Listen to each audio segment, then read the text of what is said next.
আমরা সর্বপ্রথমে মহান আল্লাহ পাকের দরবারে অসংখ্য অগণিত অজস্র শুকর আদায় করি যে আল্লাহ সুবহানাহু ওয়া তাআলা আমাদেরকে পবিত্র জুমার দিনে 2 রাকাত ফরজ নামাজ আদায় করার জন্য পৃথিবীর মধ্যে সর্বশ্রেষ্ঠ ঘর মসজিদে আসার বসার ইবাদত করার তৌফিক দান করেছেন। এজন্য আমরা সকলে জবান খুলে আওয়াজ করে কালিমাতু শুকর আদায় করি, বলি আলহামদুলিল্লাহ। মুহতারাম হাজিরিন, আমরা আরো শুকর আদায় করি মহান আল্লাহ পাকের দরবারে যে আল্লাহ সুবহানাহু ওয়া তাআলা আমাদেরকে 1446 হিজরি সনের 3য় নম্বর মাস রবিউল আউয়াল মাস। এই রবিউল আউয়াল মাসের 3য় নম্বর জুমায় আল্লাহ সুবহানাহু ওয়া তাআলা আমাদেরকে বিভিন্ন প্রকারের কাজ কাম থেকে পড়ে পড়ে মাসিয়াতের পরিবেশ থেকে ধরে ধরে গুনার পরিবেশ থেকে যাচাই বাছাই করে সুস্থতার নিয়ামত দিয়ে আল্লাহ সুবহানাহু ওয়া তাআলার নেক দৃষ্টি দিয়ে আল্লাহ সুবহানাহু ওয়া তাআলা আমাদেরকে সযত্নে তার ইবাদতখানায় ইবাদত করার জন্য কবুল করেছেন এবং নিয়ে আসছেন। এজন্য আমরা আবারও জবান খুলে আওয়াজ করে কালিমাতু শুকর আদায় করতে পারি না? যদি বলি আলহামদুলিল্লাহ। মুহতারাম হাজিরিন, আমরা গত জুমায় আলোচনা শুনেছি আল্লাহ রাসূল সাল্লাল্লাহু আলাইহি সাল্লাম এর সিরাত থেকে মিলাদুন নবী সম্পর্কে। আজকে আমরা আলোচনা শুনব আল্লাহ রাসূল সাল্লাল্লাহু আলাইহি সাল্লাম এর পবিত্র বংশধারা ও তার বংশ পরিচয় সম্পর্কে। পবিত্র বংশধারা ও তার পরিচয়, বংশের পরিচয় সম্পর্কে আলোচনা সহজে বোঝার জন্য এই আলোচনাকে আমি 6টি প্রকার করেছি। এই 6 প্রকার আলোচনা যদি আমরা শুনি ইনশাআল্লাহ, তাহলে পবিত্র বংশধারা ও তার বংশের পরিচয় সম্পর্কে আমরা অনেকটা জ্ঞাত হয়ে যাব। 1 নাম্বার প্রকার হচ্ছে আল্লাহ রাসূল সাল্লাল্লাহু আলাইহি সাল্লাম এর বংশ কেমন ছিল। 2 নাম্বার হচ্ছে আল্লাহ রাসূল সাল্লাল্লাহু আলাইহি সাল্লামের পবিত্র বংশধারা। 3 নাম্বার হচ্ছে কুরাইশ বংশটা কোথা থেকে আসছে। 4 নাম্বার হচ্ছে কুরাইশ বংশকে কেন কুরাইশ বংশ নামকরণ করা হয়েছে।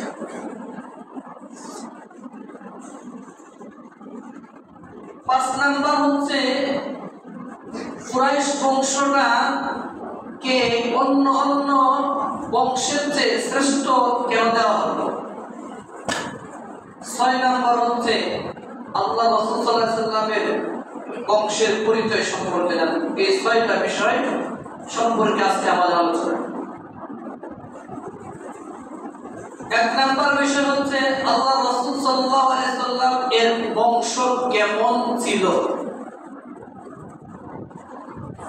আল্লাহ রাসূল সাল্লাল্লাহু আলাইহি সাল্লামের বংশ কত পবিত্র ছিল এক কথা। এটার কোনো দলিল প্রমাণ আছে কিনা? এখন আসুন আমরা এই দলিল প্রমাণ সহ জানব। আবু সুফিয়ান রাদিয়াল্লাহু তাআলা আনহু তিনি মুসলমান হন নাই। তখন তিনি রোমের বাদশা হিরাক্লিয়াসের কাছে গেলেন। হিরাক্লিয়াসের যাওয়ার পরে রোমের বাদশা হিরাক্লিয়াস আবু সুফিয়ানকে ডাক দিলেন, আবু সুফিয়ান এদিকে আসো। আমি শুনছি যে তোমাদের মহল্লায়, তোমাদের গ্রামে, তোমাদের দেশে একজন লোক আবির্ভাব হয়েছে। সে নিজেকে নবী দাবি করে, পয়গাম্বর দাবি করে, নিজেকে আল্লাহর রাসূল দাবি করে। আচ্ছা বলো তো, কাইফা নাসাবু ফিকুম, তার বংশটা কেমন? আবু সুফিয়ান তখনও মুসলমান হন নাই এবং ওই হিরাক্লিয়াস তো মুসলমান নাই। তখন আবু সুফিয়ান জবাব দিয়েছিল,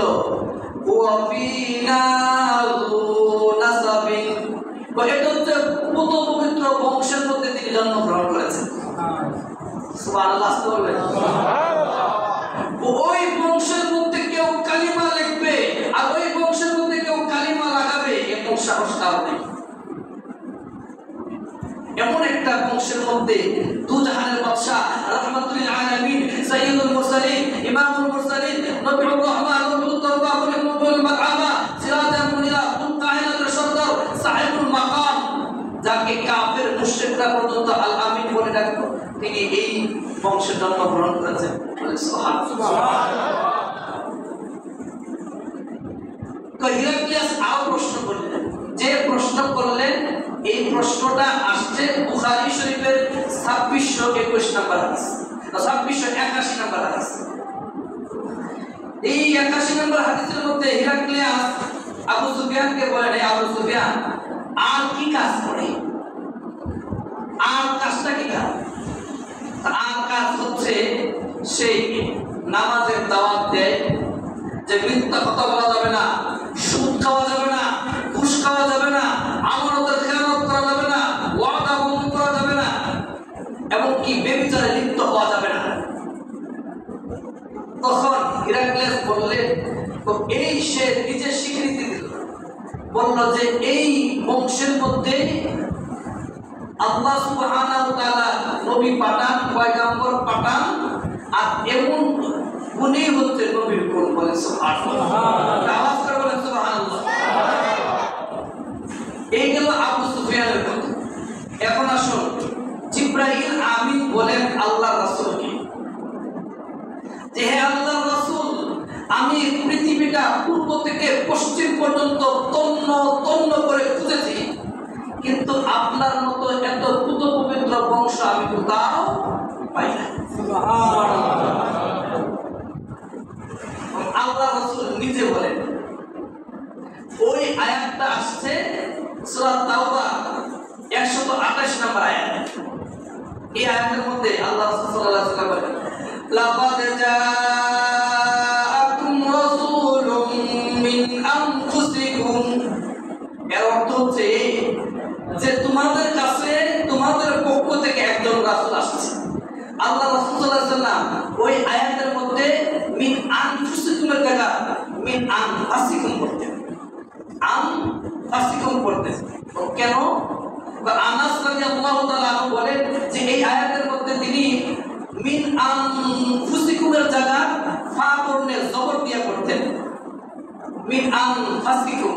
এর মানে হচ্ছে পুত পবিত্র বংশ থেকে আল্লাহ আমাকে পাঠাইছেন। সুবহানাল্লাহ। আর এই আয়াত আব্দুল্লাহ ইবনে আব্বাস রাদিয়াল্লাহু তাআলা আনহু যখন এই আয়াত পড়তেন, তিনিও আল্লাহ রাসূল সাল্লাল্লাহু আলাইহি ওয়াসাল্লাম যেমনি পড়তেন মিন আনফাসিকুম, এইভাবে আয়াতটা আল্লাহ রাসূল সাল্লাল্লাহু আলাইহি ওয়াসাল্লাম বলেন, আদম আলাইহিস সালাম থেকে আজ পর্যন্ত, আদম আলাইহিস সালাম থেকে আমি নবী পর্যন্ত আমার পূর্বপুরুষগণ একজনও মিথ্যা কথা বলতো না, একজনও সুদ করছিল না, একজনও ঘুষ করছিল না, একজনও জিনা করছিল না, একজনও জিনা করে জন্মগ্রহণ করেছে এমন ছিল না। সুবহানাল্লাহ।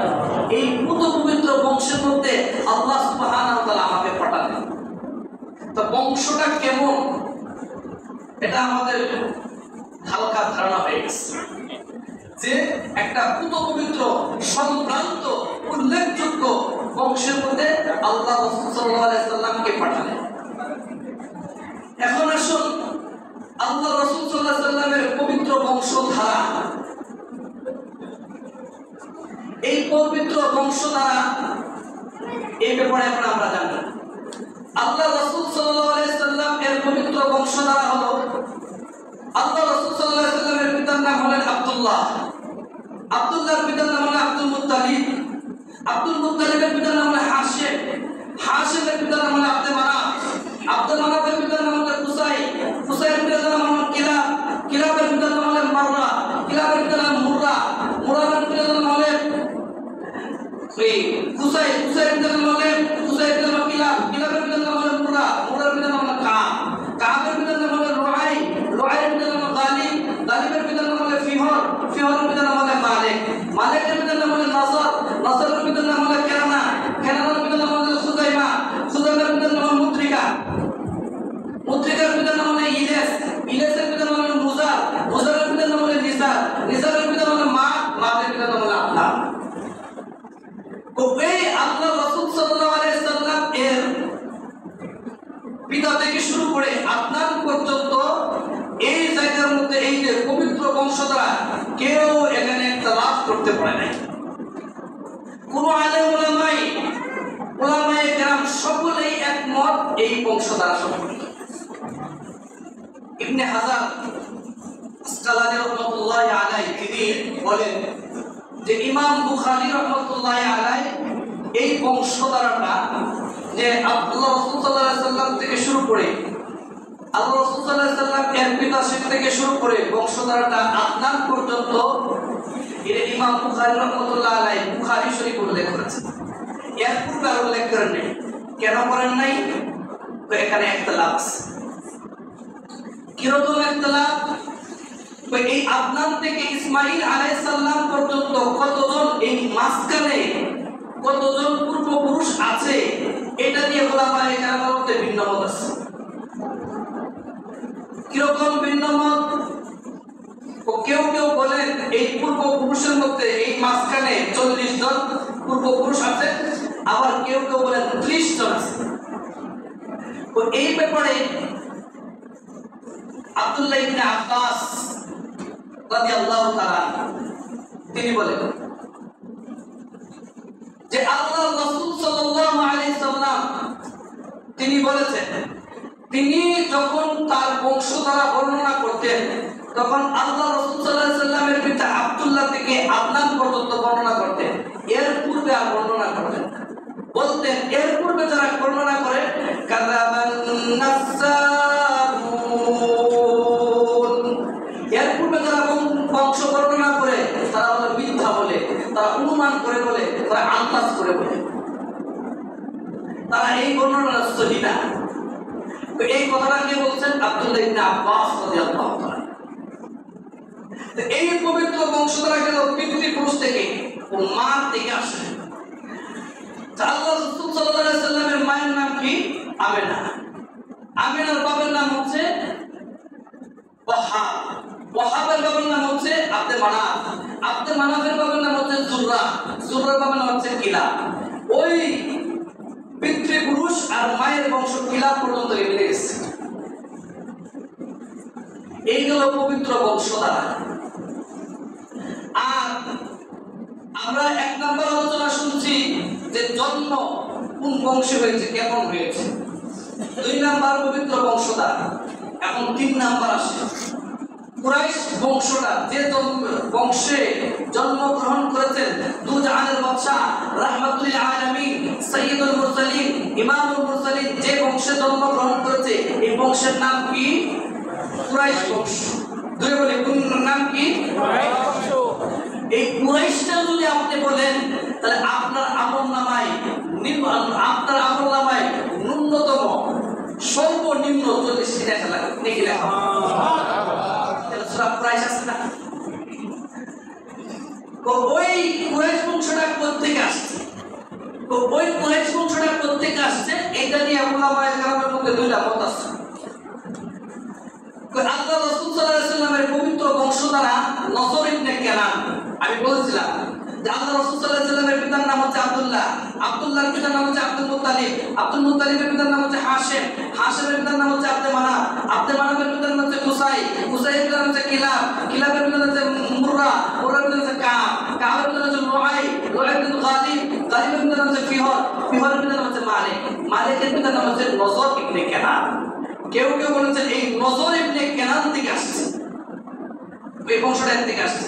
আরেক দল বলেন না, নজর ইবনে কেনানের ছেলে হচ্ছে মালিক, মালিকের ছেলে হচ্ছে নজর ইবনে কেনানের ছেলে হচ্ছে মালিক, আর মালিকের ছেলে হচ্ছে আপনার ফিহর, এই ফিহর থেকে আসছে। ও ফিহরের আরেক নাম হচ্ছে কুরাইশ, ফিহরের আরেক নাম কি? কুরাইশ। এই যে দুইটা মত, এই দুইটা মতের মধ্যে উলামায়ে কেরাম সামঞ্জস্য করছেন এইভাবে যে দেখেন নজর ইবনে কেনানের ছেলে হচ্ছে গা মালিক, আর মালিকের একটা মাত্র ছেলে হচ্ছে গা ফিহর। ও ফিহর থেকে কুরাইশ বংশ চলেছে কথা, আর এই নজর ইবনে কেনান থেকে চলেছে কথা। কারণ ফিহরের দাদা হচ্ছে গা নজর ইবনে কেনান। ও কেউ নাতি থেকে বংশটা শুরু করছে, আবার কেউ দাদা থেকে। ওই কুরাইশ বংশটা এখানে উলামায়ে কেরাম সমাধান করেছেন যে এই ফিহর থেকে ধরলে যে কথা, কুরাইশ বংশটা নজর ইবনে কেনান থেকে ধরলে এই কথা। তাই আমরা জানলাম কুরাইশ বংশটা কোত্থেকে আসলো। 3 নাম্বার পয়েন্টের আলোচনা। 4 নাম্বার পয়েন্টের আলোচনা হচ্ছে এই কুরাইশ বংশটাকে কেন কুরাইশ বংশ নামকরণ করা হলো। এই কুরাইশ বংশকে কেন কুরাইশ বংশ নামকরণ করা হলো, এই ব্যাপারে আল্লামা বদরুদ্দিন আইনি রাহমাতুল্লাহি আলাইহি বুখারী শরীফের ব্যাখ্যা গ্রন্থ উমদাতুল কারি, ওই গ্রন্থের মধ্যে তিনি 17টা কারণ উল্লেখ করেছেন। সুবহানাল্লাহ। কয়টা কারণ উল্লেখ করেছেন? 17টা কারণ উল্লেখ করেছেন। তো এই কেউ যদি এই কুরাইশ বংশের কেন নামকরণ করা হয়েছে 17টা কারণ যদি কেউ পড়তে চান তাহলে উমদাতুল কারি কিতাবটা কিনে পড়তে পারেন। আমি এতগুলো বলবো না, আমি একটা কারণ বলবো। এই একটা কারণ হচ্ছে মুআবিয়া রাদিয়াল্লাহু তাআলা,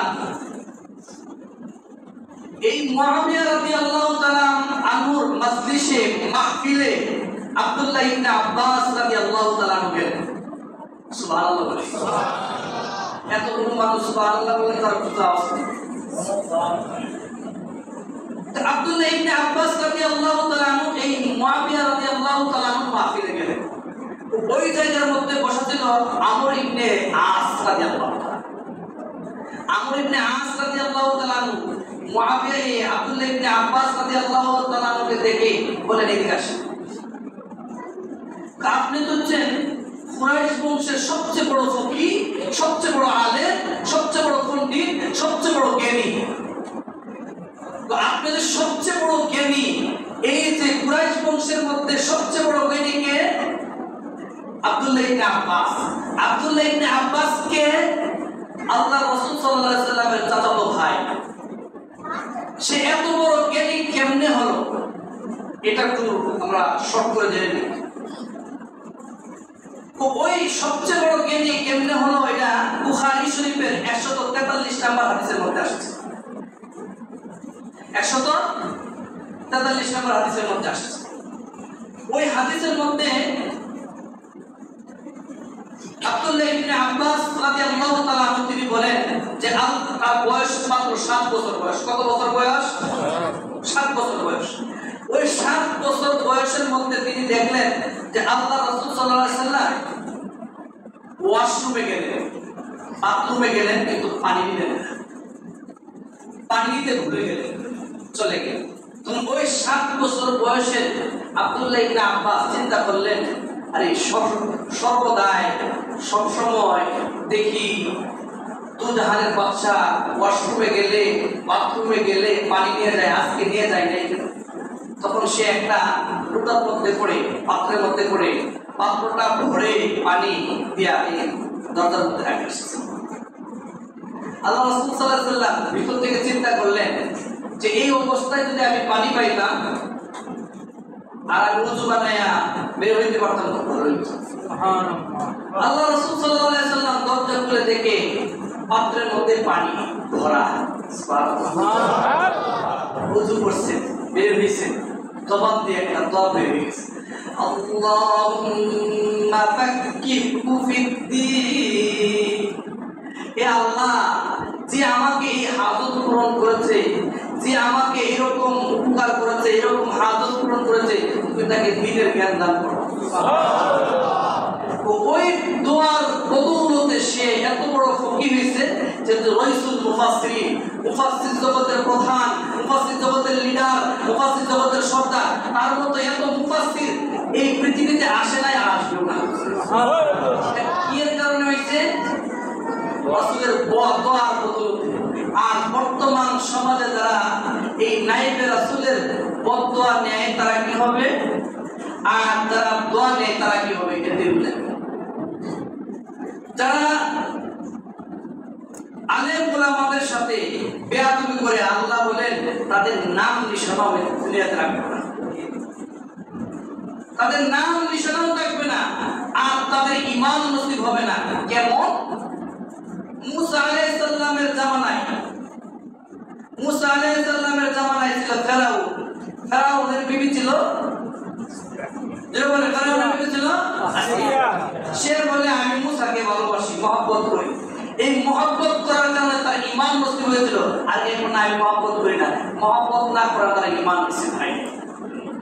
আল্লাহ বুঝে দেখেন, আলেম ওলামাদেরকে মহব্বত করলে আলেম ওলামাদের লাভ না, লাভ না আপনার ঈমানের সাথে যুক্ত হবে। এজন্য সূরা তাওবা 19 নম্বর আয়াতে বলে, সূরা তাওবার 119 নম্বর আয়াতে বলে, ইয়া আইয়ুহাল্লাযীনা আমানুত্তাকুল্লাহ ওয়া কুনু মা'আস সাদিকিন। এই ঈমানদাররা, তোমরা আল্লাহকে ভয় করো, আর ভয়টা শিখবা কিভাবে? ওয়া কুনু মা'আস সাদিকিন, মুত্তাকিনদের সাথে থাকবে। আল্লাহ ওয়ালাদের সাথে থাকলে, আলেম ওলামাদের সাথে থাকলে, আলেম ওলামাদের সাথে থাকার কারণে কুকুরও জান্নাতে যাবে, এরকম বেদিকে যাবে না, পারো না। তাহলে আমরা বুঝাইছিলাম কুরাইশ বংশে যে ওই যে কুরাইশ বংশটাকে কেন কুরাইশ বংশ নামকরণ করা হয়েছে, তখন আমর ইবনে সাদ রাদিয়াল্লাহু তাআলা আনহু তিনি বললেন যে আব্দুল্লাহ ইবনে আব্বাস রাদিয়াল্লাহু তাআলা, আপনি বলেন তো কুরাইশ বংশটাকে কেন কুরাইশ বংশ নামকরণ করা হয়েছে? আব্দুল্লাহ ইবনে আব্বাস রাদিয়াল্লাহু তাআলা মুচকি হাসি দিয়ে বললেন, আর এই কুরাইশ বংশকে কুরাইশ বংশ নাম করার অন্যতম একটা কারণ হলো ও সমুদ্রের একটা প্রাণীর নাম হচ্ছে কুরাইশ। ওই প্রাণীটা সকল প্রাণীর উপরে নেতৃত্ব দেয়, সহজেই কাবু করতে পারে, সহজেই নিধন করতে পারে এই প্রাণীটা। আর এই প্রাণী, এই কুরাইশ প্রাণীটা যাকে ধরে, যে প্রাণীকে ধরে সব কিছু কাটাকুটা সব খেয়ে, এর আশপাশ দিয়ে, এই কুরাইশ প্রাণীর আশপাশ দিয়ে কোনো প্রাণী যাইতে পারে না। এই কুরাইশ বংশটা হচ্ছে, এই কুরাইশ বংশের ঠাইয়ের মধ্যে, ডিকশনারির মধ্যে কোনো যুদ্ধে তারা গেছে, বিজয় লাভ করে নাই, পরাজিত হয়েছে এরকম লেখা নাই। সব যুদ্ধে তারা জয় হয়েছে। এই জন্য কুরাইশ বংশকে কুরাইশ নামকরণ করেছে। এখন আসুন 5 নাম্বার, কুরাইশ বংশটাকে কেন শ্রেষ্ঠত্ব দান করা হইল? এই কুরাইশ বংশটাকে কেন শ্রেষ্ঠত্ব দান করা হলো, এই ব্যাপারে উম্মে হানি বিনতে আবু তালেব রাদিয়াল্লাহু তাআলা আনহা তিনি বলেন, আমি আল্লাহ রাসূল সাল্লাল্লাহু আলাইহি ওয়াসাল্লামকে বলতে শুনেছি কুরাইশ বংশকে 7টা কারণে শ্রেষ্ঠত্ব দান করা হয়েছে। সুবহানাল্লাহ। 7টা কারণে মর্যাদাশীল করা হয়েছে। 7টা কারণে তাদেরকে অন্য যে বংশ আছে, অন্যান্য বংশ যে আছে, এদের থেকে শ্রেষ্ঠত্ব দান করা হয়েছে 7টা কারণ। 1 নাম্বার কারণ, এই 1 নাম্বার কারণটা তিরমিজি শরীফের 3606 নাম্বার হাদিসের মধ্যে আসছে। আল্লাহ রাসূল সাল্লাল্লাহু আলাইহি ওয়াসাল্লাম বলেন, যে উনি আল্লাহ সাল্লাল্লাহু আলাইহি ওয়াসাল্লাম বলেন ইসমাঈল আলাইহিস সালাম থেকে আল্লাহ সুবহানাহু ওয়া তাআলা মনোনীত করেছেন কেনানাকে। আল্লাহ সুবহানাহু ওয়া তাআলা ইসমাঈল আলাইহিস সালাম থেকে মনোনীত করেছেন আদনানকে, আর আদনান থেকে কুরাইশ বংশকে মনোনীত করেছেন, আর কুরাইশ বংশ থেকে হাশেমকে মনোনীত করেছেন, আর হাশেম থেকে আবুল হাসানকে মনোনীত করেছেন। এক নাম্বার কারণ। ও দুই নাম্বার কারণ হচ্ছে ইব্রাহিম আলাইহিস সালামের দুইটা সন্তান, একটা হচ্ছে ইসমাঈল আর একটা হচ্ছে ইসহাক। তো এই ইসহাকের বংশ থেকে অসংখ্য অগণিত নবী রাসূল আল্লাহ পাঠাইছেন, কিন্তু ইসমাঈলের বংশে কোনো নবী দেন নাই। ওই একজনেই দিয়েছেন, এটা কুরাইশ বংশে। এই বংশটা হচ্ছে শ্রেষ্ঠ বংশ এবং ইনি হচ্ছেন ইমামুল মুরসালিন, সাইয়্যিদুল মুরসালিন, আমাকে পাঠাইছেন। সুবহানাল্লাহ। এই বংশের মধ্যে নবুয়ত দিয়েছেন ইমামুল মুরসালিন, সকল রাসূলের ইমাম। তো তিন নাম্বার হচ্ছে শ্রেষ্ঠত্বের কারণ। তিন নাম্বার ওই যে খানায়ে কাবা। আপনারা মনে করেন এই খানায়ে কাবা কার ঘর? খানায়ে কাবা কার ঘর? আল্লাহর। ওই আল্লাহর ঘরের রক্ষণাবেক্ষণ, আল্লাহর ঘরের খাদেম হলেন কুরাইশ বংশ।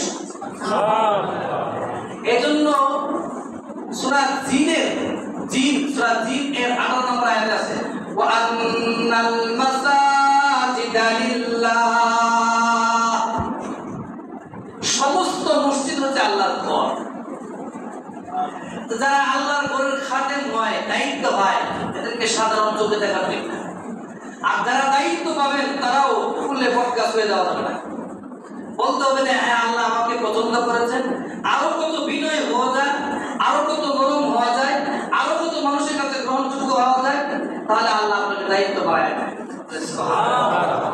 আর যদি শক্ত হন, আল্লাহ পারে কিনা নিতে বেশিক্ষণ সময়। তাহলে আমরা হলাম ওই যে মসজিদ। ওই 3 নাম্বার কারণ হচ্ছে এই মসজিদের খাদেম বানাইছেন, খানায়ে কাবার খাদেম। এই 4টি গানের কথা। আর যারা মসজিদের দায়িত্বে পান, তারাও 4টি গানের যাদের কপাল আল্লাহ বানাইছে। ইনশাআল্লাহ আমাদের মসজিদে ইনশাআল্লাহ এরকম মানুষ নাই। আমাদের সবাই যা আছে সবাই মানুষ। আল্লাহ কবুল করবেন, তারা এই সিরাতে মুস্তাকিমের উপরে থাকতে পারে। সকলে বলেন আমিন। আমিন।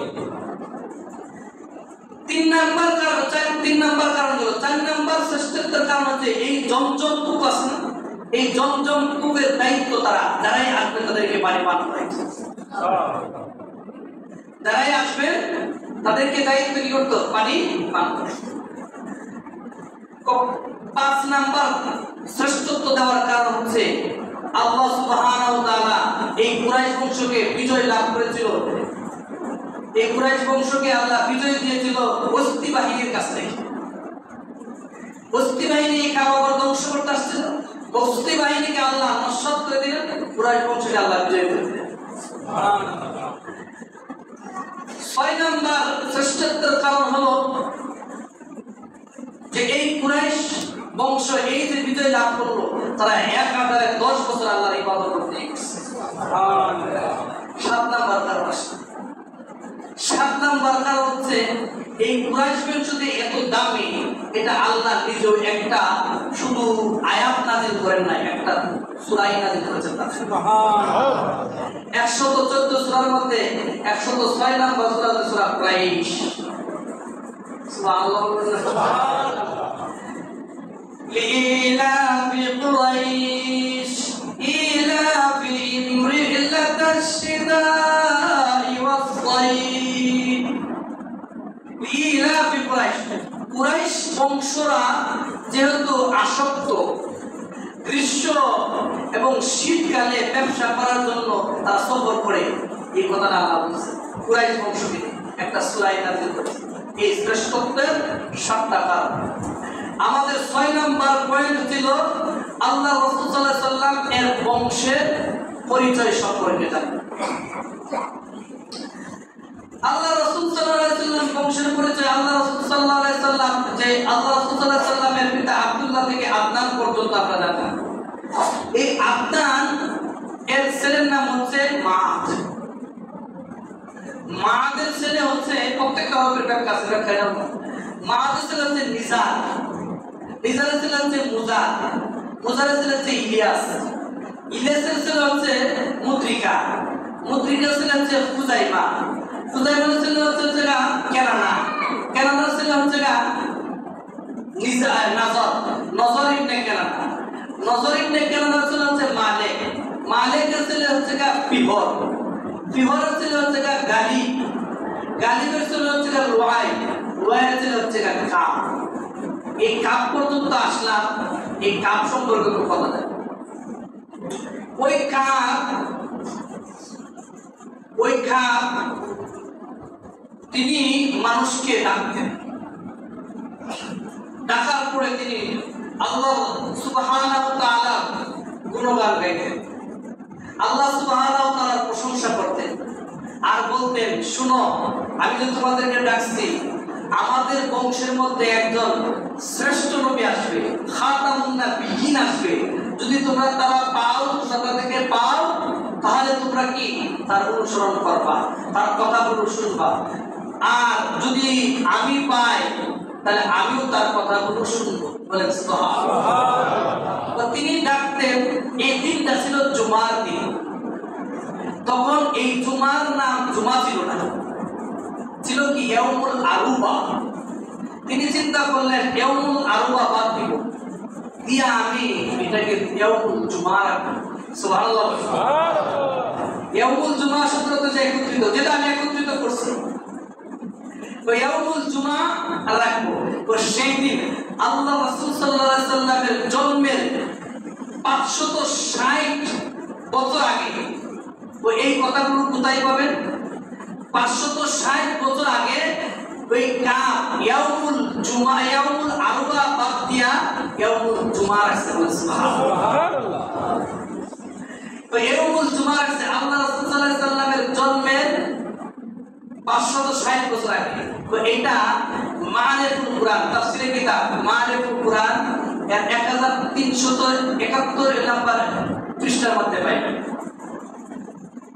1371 নাম্বার পৃষ্ঠার মধ্যে আছে। তো ওই কাবের ছেলে হচ্ছে মুররা, এই মুররার ছেলে হচ্ছে কিলাব, কিলাবের ছেলে হচ্ছে কুসাই। এই কুসাই উনি আরো অনেক বড় বড় কাজ করেছেন। কেমন যে দেখলো, কুসাই এর আরেক নাম হচ্ছে মুজাম্মি। তো মুজাম্মি শব্দের অর্থ হচ্ছে একত্রকারী, জমাকারী। তো দেখলো কুরাইশ বংশটা ছড়িয়ে ছিটিয়ে আছে, ওই দিকে ওইখানে ছড়িয়ে ছিটিয়ে আছে। তিনি চিন্তা করলেন, আমরা যদি যুদ্ধ গ্রহণ করি বা যুদ্ধে অংশগ্রহণ করি, এই কুরাইশ বংশটা যদি এইভাবে ছড়িয়ে ছিটিয়ে থাকে তাহলে আমরা যুদ্ধ তো করতে পারবো না। এই জন্য তিনি সবাইকে একত্রিত করছেন, এক জায়গায় জমা করছেন, খানায় কাবার আশেপাশে জায়গা দিচ্ছেন। এই জন্য তার নাম হয়ে গেছে মুজাম্মি। তিনি আরেকটা কাজ করছেন, তিনি একটা দারুল মুদুআ নামে একটা কক্ষ নির্মাণ করছেন, যেটাকে বলা হয় সংসদ ভবন। তো এখান থেকে বিল পাস করা হতো, কে কোন কাজে যাবে, কে কি কাজ করবে, কে কোন কাজে যাবে, তারা হাজিরা আসলে কে পানি পান করাবে, কে খাবার শরীফ দেখাশোনা করবে। তো এই সব জায়গা থেকে সে বিল পাস করে। এই কুসাই ইবনে কিলাবের 4 জন ছেলে 2 জন মেয়ে। এক ছেলের নাম হচ্ছে আব্দে মানাফ। তো এই আব্দে মানাফ অনেক সুন্দর ছিল। তো তাকে মানুষ মক্কার চাঁদ বলতো, মক্কার চাঁদ, এত সুন্দর ছিল। তো এত যে সুন্দর ছিল। আর এই আব্দে মানাফের আরেকটা নাম ছিল মুগীরা। তো এক সাহাবী বলেন, একটা পাথরের মধ্যে লেখা আছে আনাল মুগীরা ইবনে কুসাই, আমি কুসাইয়ের ছেলে হচ্ছে মুগীরা। তো এই আব্দে মানাফ আরেক নাম হচ্ছে মুগীরা। এই আব্দে মানাফের 4টি ছেলে, মতান্তরে আরো আছে। এই 4টা ছেলের নাম আমাদের স্মরণ রাখতে হবে, ইতিহাসটা জানতে হবে। একটা ছেলে হচ্ছে হাশেম, আরেক ছেলে হচ্ছে আব্দে শামস, আরেকটা ছেলে হচ্ছে মুত্তালিব, আরেকটা হচ্ছে নৌফেল। এই হাশেম আর আব্দে শামস যখন দুনিয়াতে জন্মগ্রহণ করেন, একজনের পা একসাথে, দুজনে একসাথে, যমজ না, একসাথে জন্মগ্রহণ করেছে এবং একজনের পায়ে আরেকজনের পায়ের মধ্যে ঢোকা, এমন ভাবে আড়াআড়ি ভাবে ঢোকা, কেউ তারা আলাদা করতে পারছে এবং ডাক্তাররা চিন্তায় পড়ে গেছে। তো অনেক কষ্টে তাদেরকে আলাদা করছে এবং দুইজনের শরীর থেকে অনেক রক্ত ধরছে এবং তারা বলাবলি করছে যে এদের দুইজনের মধ্যে একটা ঝগড়া হবে, একটা যুদ্ধ হবে। এটা আসলে হয়েছে কোন সময়? বনু হাশেম পুত্র আর যে বনু উমাইয়া ইবনে আব্দে শামস, এই দুই পুত্রের মধ্যে অনেক যুদ্ধ হয়েছে, যুদ্ধ হয়ে অনেক রক্ত হয়েছে। তো ওই হাশেমের, তো এই পর্যন্ত থাক, ওই হাশেম থেকে আমরা আব্দে মানাফের কয় ছেলে? আব্দে মানাফের 4 ছেলে। এক ছেলের নাম হচ্ছে হাশেম, ওই হাশেমের নাম আসল নাম হাশেম না, আসল নাম হচ্ছে আমর। ওই হাশেম হইল কেমনে, এটা আগামী জুমাতে ইনশাআল্লাহ। হাশেম, আব্দে শামস, মুত্তালিব। মুত্তালিব নামটা আমাদের মনে রাখতে হবে, কারণ আল্লাহ রাসূল সাল্লাল্লাহু আলাইহি ওয়াসাল্লামের দাদার নাম কি? Abdul Muttalib. দাদার নাম আব্দুল মুত্তালিব, আসল নাম না, আসল নাম হচ্ছে শাইবা। ও শাইবা থেকে আব্দুল মুত্তালিব কিভাবে হলো, ইনশাআল্লাহ আগামী জুমায় ইনশাআল্লাহ। তা আমরা যে কথাগুলো বললাম, এই কথাগুলোর উপরে আমল করার তৌফিক দান করুন সকলে বলে আমিন। এখন আপনাদের সামনে আমাদের সম্মানিত সেক্রেটারি সাহেব কথা বলবেন।